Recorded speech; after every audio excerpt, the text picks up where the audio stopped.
Hi, everybody. Welcome to Brooklyn Woman Empowerment Group, aka Grandma Elsie. Today' topic is what do you want to do with your life? Or are you feeling stuck in your life and you don't know what to do? Do you feel like God doesn't hear anything when you pray? Do it feels like, wow, what is happening to my money? Do you feel like, wow, will I ever meet anybody that love me for me and accept me for who I am? Do you ever question that, people? That's the topic of today. What is happening to my life? Do you ever wonder why I cannot lose weight? Why I cannot do nothing right? You ever question it? Do you ever question I do Bible study, go to church, and I'm still in the same place? Well, that's how you feel. I'm going to come back with this now.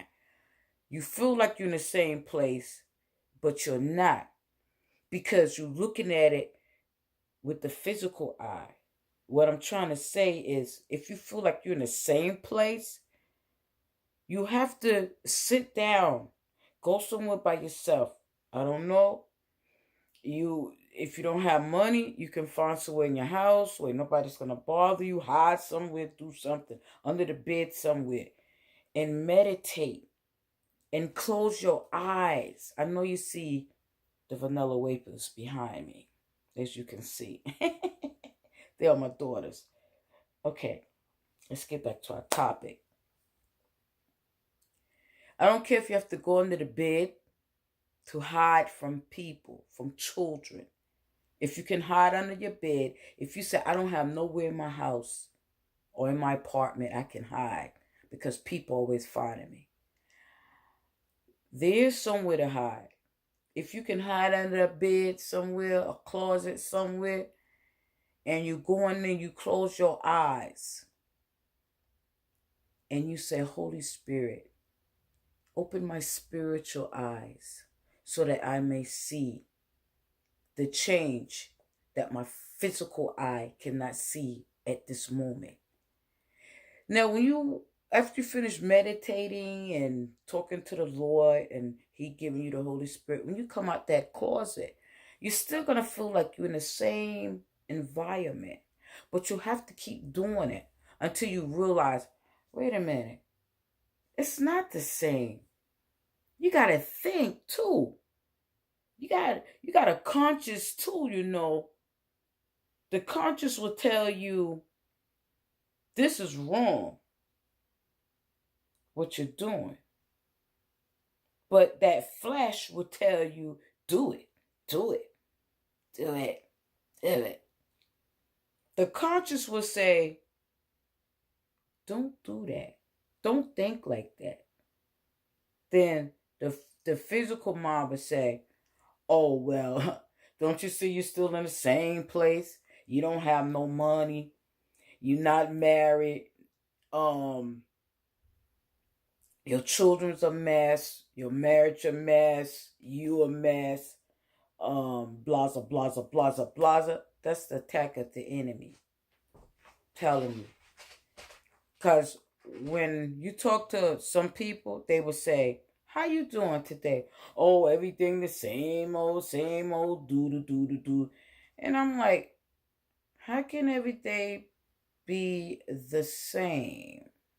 I kept questioning that because once and back in my life when I was younger, but even before when I was like, I said,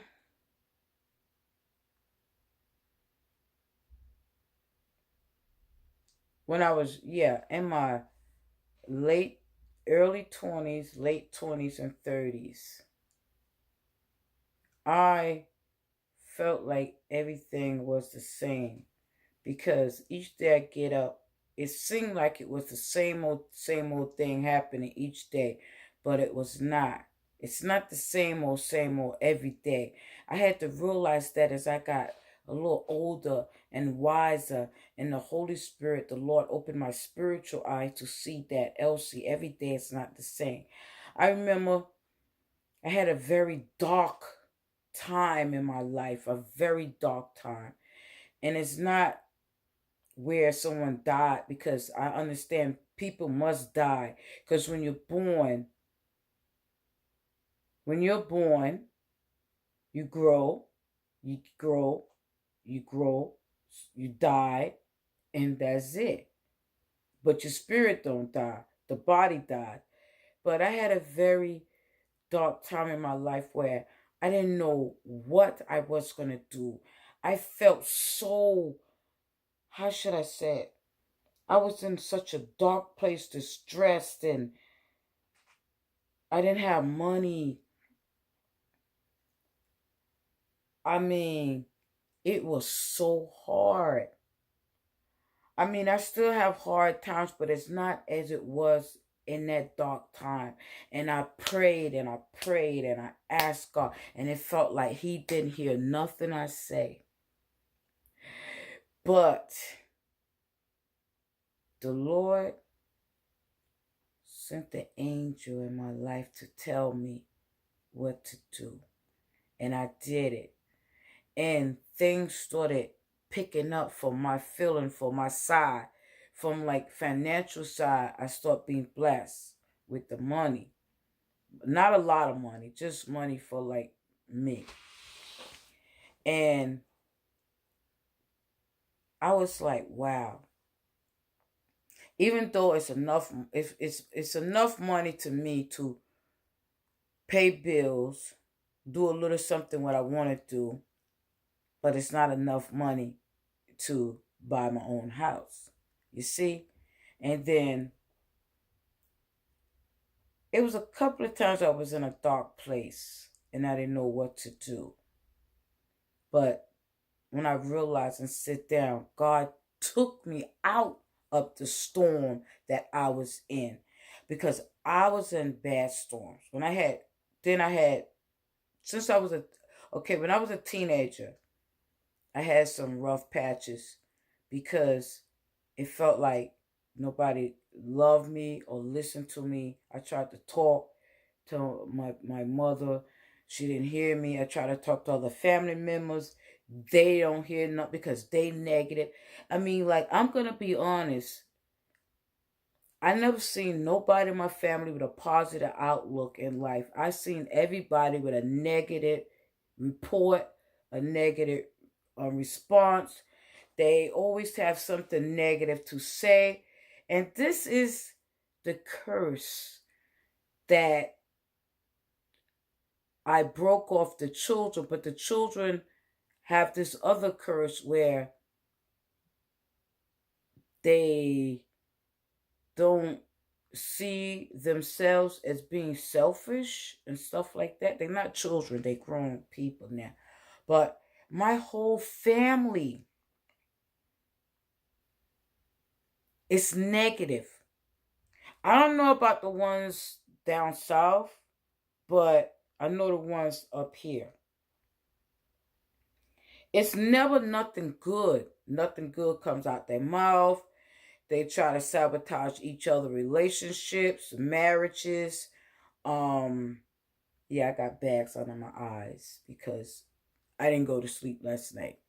But they have strife with each other. They dislike each other. They talk about each other to outside people. Let's say if I know you, I know A know me. Then A start talking to C.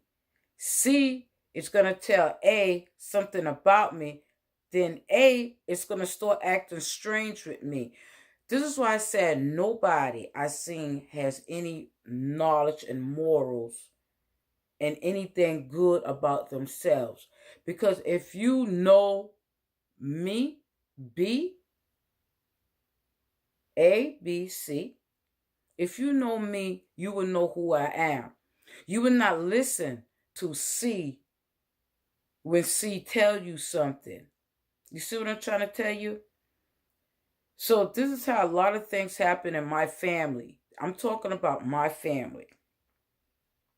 I was on the other topic about feeling like this and that. And then they don't support each other, the family members.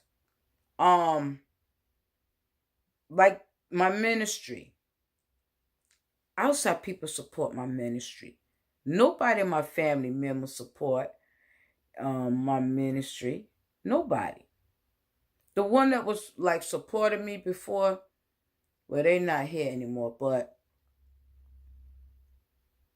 they were the one supporting Brooklyn Woman Empowerment Group Ministry. Even if I were to put family members in the ministry, they would try to sabotage it and destroy the ministry. They would gossip.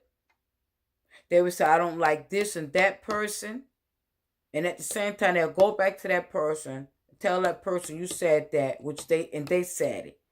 So I don't have a shame about telling you about my family curse.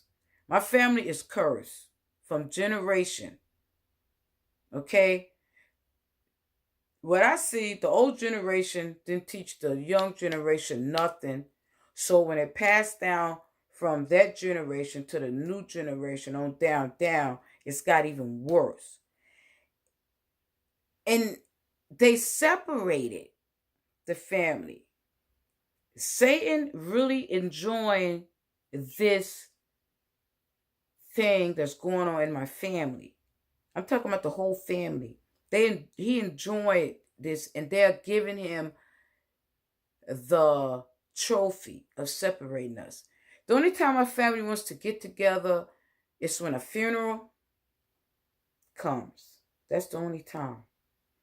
They will come out. If you say you're getting married or you have an event, they will have an excuse, oh, I can't come. But when a funeral, everybody is there and talking about, we're going to get together, we're going to do this, we're going to do that. They're not. And this is the thing that I'm trying to tell my family, my whole family. You must rebuke that curse and cast it back in the pits of hell where it came from. Because the younger, my time is called the old times. Okay? We all was close.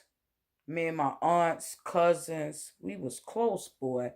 We would hang out together and all that kind of stuff. But what I was seeing with my eyes was that the older people, like the parents and stuff, was telling the children, I don't want my children hanging with such and such kids because they this, they that, blah, blah, blah, blah, blah. This is what brought the curse upon the whole family. You see what I'm talking about? So when my family, all my family members go to church, all of them, but I don't see no change in none of them. Nothing. Only like I said, like one family member I know that I could see she really lived for the Lord. But all the rest of them, there's no spiritual work. How should I say? A work in them in them. They sit in church. I don't know what they just sitting there for. Just a bench warmer. And this is what I tell my family, those that listen and those that, so else are you crazy. I tell them like this. I say, if God were to come back today, do you think you will go to heaven? And they says, yeah.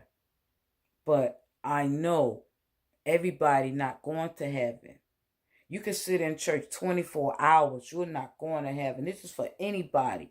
You know, anybody that think they're going to heaven. When you don't ask God, the Lord, to open your spiritual eye. Okay, your spiritual ears. your spiritual mind, and let him and ask the Holy Spirit in your heart. People be saying the Holy Spirit already in you. The Holy Spirit is not in you until you ask him to come in you. You must ask him to come into your life. And this here, let me show you. This here in our stomach, this is the vessel. People be talking about, oh, this is the vessel. This is the vessel. Your stomach. Let me tell you how your stomach is the vessel for everything. This is your spiritual man that lives right in there. Because you ever notice when something is happening, it comes into the stomach? You ever notice that when you're feeling sick, you feel it in your stomach? You ever feel that, right? You ever feel like something is occurring?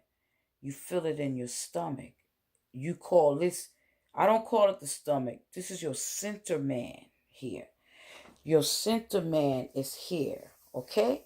This is what people don't understand. When you could feel something here, you know, this is what people don't know. So this is why you got to ask the Holy Spirit to give you wisdom, knowledge, and understanding. See, I was talking to the Lord like last week. I said, Lord, you don't hear me. And I took my shirt and I ripped it off of me because I was so angry with the Lord because it felt like he didn't hear me. But then I'm realizing, wait a minute. I have to trust the Lord. He do hear me. And I have my sisters praying for me in the group. In the it's a group on Facebook that I'm in. We all get together and pray for each other. So they'll pray for me. And you know, then I'm going to come back with that prayer thing. Then I realized that the Holy Spirit said, Elsie, studying your topic on developing wisdom. Because wisdom goes along with believing. Now, I was doubting God, which is not good. I know this video is going to be long, but you know what? I'm going to come back with part 2. All right.